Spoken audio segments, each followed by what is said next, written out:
Olá, um ótimo dia para todos vocês.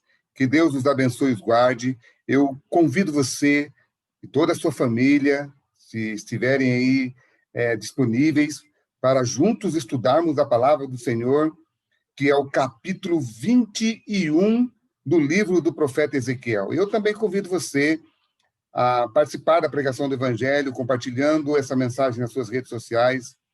E vamos a uma oração? Curva a sua fronte e vamos falar com Deus. Pai, que habita nas alturas dos céus, louvado e exaltado seja o teu santo nome. Pai querido, Pai de amor, mais uma vez estamos com a tua palavra aberta, pedimos a unção do Espírito Santo para que possamos compreendê-la e assim colocarmos em prática. Ó Deus, Pai Todo-Poderoso, que os nossos olhos possam ver aquilo que ainda não enxergávamos, que os nossos ouvidos possam ouvir a tua voz falando a nós na tua palavra e que possamos, através de todos esses órgãos, nós, assim, ó Pai, entendemos que precisamos cumprir a tua vontade para que um dia possamos morar contigo nas mansões celestiais. Fica conosco, abençoe, Senhor Deus, cada filho teu, e abençoe também, Senhor Deus, se há alguém que todos os dias acompanha esse vídeo e ainda não tomou uma decisão ao teu lado, que essa pessoa possa fazer antes que seja tarde demais. Fica conosco, perdoa os nossos pecados, em nome de Jesus. Amém. O título da mensagem de hoje, do capítulo 21, é A Espada do Senhor. Amigo, no Novo Testamento, a Bíblia vai chamar, a palavra do Senhor vai chamar a Bíblia como a espada de Deus. Lá no livro de Hebreus, no capítulo 4, a Bíblia fala o seguinte, eu quero ler com vocês, Hebreus 4, não precisa você abrir aí, só acompanha a leitura, depois, se você quiser acompanhar, ler mais depois, diz assim: porque a palavra de Deus é viva, é eficaz, mais cortante do que qualquer espada de dois gumes. Ou seja, a Bíblia, ela é comparada a um poder maior do que a espada. A palavra do Senhor, a Bíblia, ela é como uma espada mesmo. E ela penetra o coração do ser humano e tira tudo que é de ruim dentro dele, para que Deus possa fazer uma obra. Então, a palavra de Deus é como uma espada que entra e faz uma cirurgia dentro de nós. Só que a espada aqui do livro do profeta Ezequiel, quando nós olhamos para o capítulo 21, essa espada, ela é uma espada de juízo, queridos. O que isso significa para mim e para você lá no Novo Testamento? Que a palavra de Deus, ela tanto salva como ela também te condena. Aqui, queridos, esta espada aqui, figuradamente, ela é Nabucodonosor, ela é o rei Nabucodonosor, ela é o exército de Nabucodonosor, que está marchando contra quem? Marchando contra Judá, marchando contra a cidade de Jerusalém e marchando contra o templo. Então, quando você olha aqui o capítulo 21, Ezequiel vai ter visões, e essas visões é Deus falando para Ezequiel, olha, fala para esse povo, fala para o meu povo que está exilado aí na Babilônia, que a minha espada está desembainhada. O que significa? Quando a espada de Deus estava tirada da bainha, significava que o juízo havia chegado. Então, queridos, aqui no capítulo 21, você vai ver 16 vezes a palavra espada. 16 vezes aparece a palavra espada. E é muito importante que, quando você olha aqui no capítulo 21, no verso 4, no verso 5, a Bíblia, a palavra de Deus vai falar que a espada não é de Nabucodonosor. Deus vai falar que a espada é dele. Por que ele fala que a espada é dele? Porque ele é o ator, ele é o principal agente do juízo. Nabucodonosor está executando o juízo, mas quem está por detrás, o agente principal, é Deus. Por que ele está por detrás? Porque Deus não é aquele que está executando, mas Deus está permitindo que Nabucodonosor execute. Ou seja, quando Deus tirou a sua mão, quando Deus tirou a sua proteção, o juízo veio eminente sobre o seu povo. Ou seja, o seu povo só era protegido quando estava em obediência a Deus. Então, 16 vezes, se você ler o capítulo, o capítulo 21, você vai ver a palavra espada. A minha espada, a espada do Senhor, ela vai executar o juízo.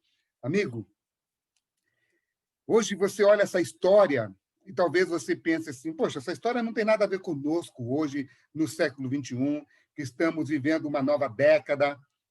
Querido, tudo isso tem a ver conosco, sabe por quê?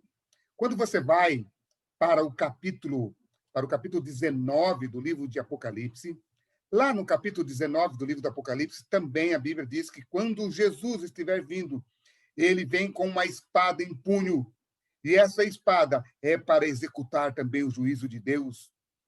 Só que essa espada, no capítulo 19, ela está desembainhada, ela não está mais guardada, ela está na mão de Deus, ela está na mão daquele que está sobre o cavalo, ali no capítulo 19 do livro do Apocalipse. Mas quando Deus começa a retirar a sua espada, os juízos de Deus começam a cair sobre a terra. É como nós olhamos para o capítulo 7 do livro do Apocalipse e vemos ali 4 anjos sobre os 4 cantos da terra. Quando a Bíblia diz 4 anjos sobre os 4 cantos da terra, a Bíblia está dizendo que não vai haver um lugar sequer na face da terra que não vai cair o juízo de Deus. Só que lá, no Apocalipse, os justos serão protegidos. Lá os justos serão salvos, serão resgatados. Só que aqui, no livro de Ezequiel, aqui no capítulo 21, até o justo sofre. Olha só que interessante. No versículo 3 diz assim: dize a terra de Israel, assim diz o Senhor, eis que sou contra ti, e tirarei a minha espada. A espada vou tirar da bainha, e eliminarei do meio de ti, tanto o justo como o perverso. Você percebe que na guerra entre o bem e o mal, até o justo sofre? O justo aqui, queridos, ele está morrendo por causa da batalha entre o bem e o mal. Por causa do perverso, o bom também paga. Mas quando Jesus voltar nas nuvens dos céus, este justo aqui que está morrendo, ele será ressuscitado e será levado para o céu.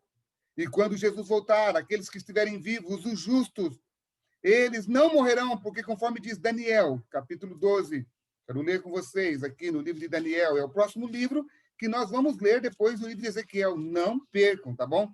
Não percam o próximo livro que vamos começar a estudar, que é o livro de Daniel.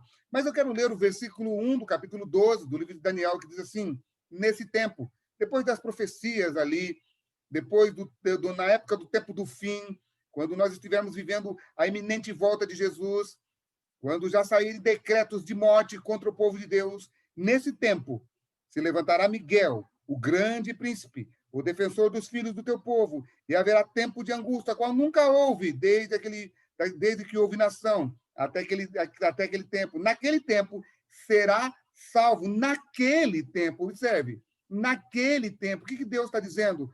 Deus está dizendo que naquele momento, a partir do momento que a porta da graça se fechar, não vai morrer mais nenhum justo, porque não é mais necessário, aliás, não vai precisar morrer justo mais numa batalha. Sabe por quê?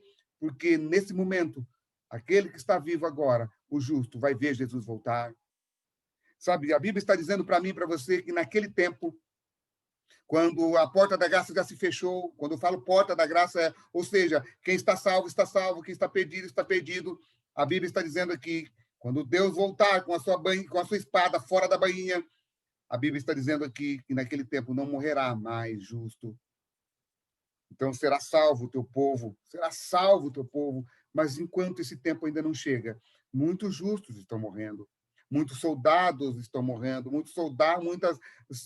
muitas mulheres soldadas que estão aí no exército de Cristo também estão morrendo, homens estão morrendo.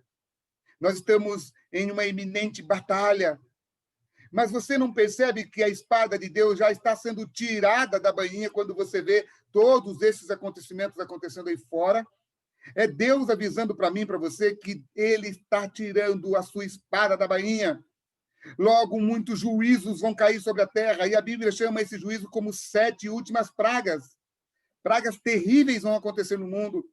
Será que eu e você, nós não vamos abrir os olhos e entender que já está começando a cair juízos de Deus sobre a terra?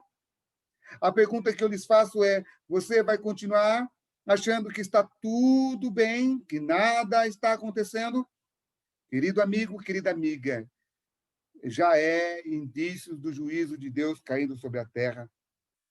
Mas a Bíblia diz que lá, naquele momento, a espada de Deus, ela foi tornada a bainha.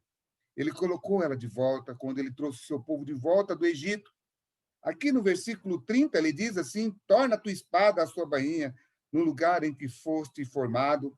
Ou seja, o povo iria retornar de volta para a sua terra. Haveria ainda uma nova oportunidade para um novo povo. Deus, ele diz claramente que o que aconteceu ali na cidade de Jerusalém, o que aconteceu com o seu povo foi, o versículo 32 diz assim: servirás de pasto ao fogo, o teu sangue será derramado no meio da terra, já não serás lembrados, pois eu, o Senhor, é que falei. Isto aconteceu com o povo, queridos. Nós estamos falando aqui não ainda do acontecimento de 586, quando Nabucodonosor volta lá e destrói a cidade. Mas eu quero deixar uma mensagem para você hoje. A mensagem é: você vai achar que está tudo bem o que está acontecendo ou você vai tomar uma decisão ao lado de Jesus? Você não percebe que Deus já está tirando a sua espada da bainha? Juízos de Deus já estão caindo sobre a terra? Você vai tomar uma decisão ao lado de Jesus? Talvez eu esteja falando com você, é você mesmo, querido irmão, que ainda não se moveu para o trabalho missionário, para trabalhar na obra de Deus. Será que você não percebe que Deus está dizendo que a sua espada está sendo tirada da bainha, juízos estão caindo, mas lá no livro de 1 Pedro, capítulo 4, verso 17, depois você lê lá, a Bíblia diz que é necessário que o juízo de Deus comece pela sua casa, começa no meio do seu povo, queridos. Ou seja, o que será dos outros se o juízo começa dentro da casa de Deus? Se vai cair dentro da casa de Deus primeiro, é porque Deus quer levantar um povo que vai pregar a sua palavra, entendendo que pouco tempo resta. Será que essa pessoa é você? E eu também quero falar para você que ainda não tomou uma decisão ao lado da igreja de Deus, ao lado da igreja que guarda os mandamentos de Deus. Será que você vai continuar aí guardando o domingo quando a Bíblia diz que é para guardar o sábado? Será que eu estou falando com alguém que está estudando a Bíblia todo dia comigo e não toma uma decisão? Que Deus te abençoe e te guarde. E que essa mensagem possa falar fundo ao seu coração hoje, porque Jesus está voltando e o seu juízo já está sendo derramado sobre a terra. E que Deus te abençoe e te guarde. Amém.